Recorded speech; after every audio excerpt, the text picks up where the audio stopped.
Hey everyone, this is going to be my review of the Logitech Pro X2 SuperStrike. I know I haven't really posted many review videos on anything, but there's a lot of people making content about this mouse right now, whether you should or should not buy it. So let's get right to it, shall we?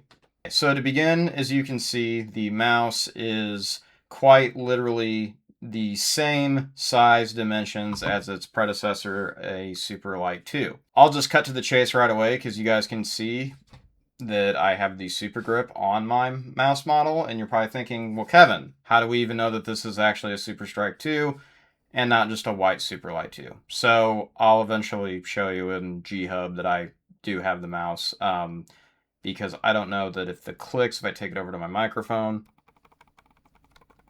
you can kind of hear it. And that's just a part of the haptic feedback feature. We'll get to that. So right away, I'll just tell you that the coating of the mouse is kind of like your regular Superlight 2, where, I don't know, it can be kind of slick when it's getting warmer out. It's warm in my house right now, so my palms sweat, and I need actual grip tape to help me kind of control and hold on to the mouse. So I went with Pulsar Super Grip because I personally think that the tape that's included in the box with Logitech is really cheap and bad, and it can kind of make the grip a lot worse. The other thing too is that Logitech, in their similar fashion, they didn't really put the best mouse skates on the Pro X2 SuperStrike.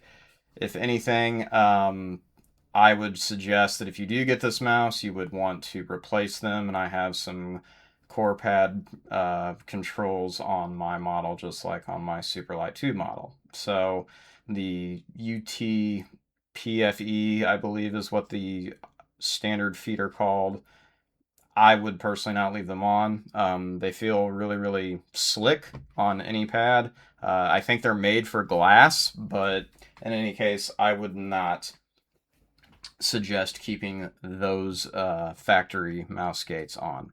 So moving on, we are going to look within G-Hub. As I said, you can see there that I have the actual mouse. The big point of this mouse, right, is the actuation points, the rapid trigger, and the click haptics.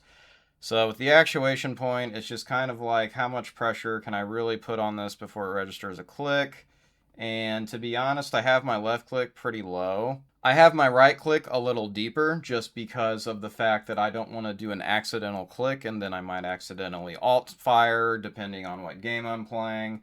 I could also be, scoping in unintentionally. So that's why I would suggest, doing a little bit deeper of a click actuation on your right click compared to your left click. And whatever point you do set this at will enforce the click haptics that we'll get into here in a second. As far as the rapid trigger, I personally put both of mine on the lowest setting. I didn't really understand the point of why you would want it any higher, because essentially what the rapid trigger does is that it completely resets your mouse click actuation as soon as you are letting up on the mouse click. And Logitech claims that it's 30 milliseconds faster. Now, what does that mean for an average gamer like myself? Absolutely nothing. It really doesn't mean much of anything.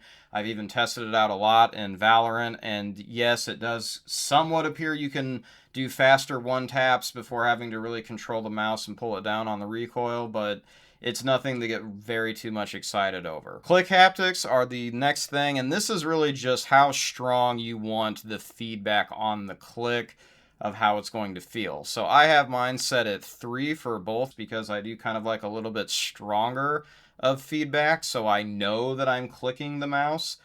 If you go up to 4 and 5, it will obviously be even stronger, but the problem is that a stronger haptic setting results in higher power consumption. So with that being in this case, I'm not really that particularly concerned with doing the highest setting, so I'll just leave mine at 3 and keep my power consumption much as it possibly can go.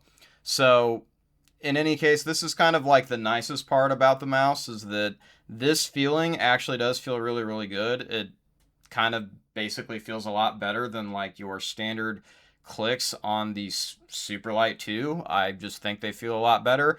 And overall, the actuation point is nice just because that way you don't get any accidental clicks that are unintended. Sometimes I would get that on the Superlight 2 with the optical switches. I would barely press the click and it wouldn't even really register the actual feedback. And I believe the optical laser would kind of register me, clicking the mouse, and, I would accidentally shoot a shot. So, with that being said, why would I be concerned about that? Well, I would be concerned about that in a tactical shooter. So, really, if you are looking to kind of be in the market for this mouse because you're wanting to take advantage of the new tech, or you just like to play tactical shooters and only tactical shooters, then I would definitely suggest the mouse. I think people are already saying how they're getting falsely banned in Counter-Strike because of being reported for cheating from using the mouse, which is actually kind of funny to me.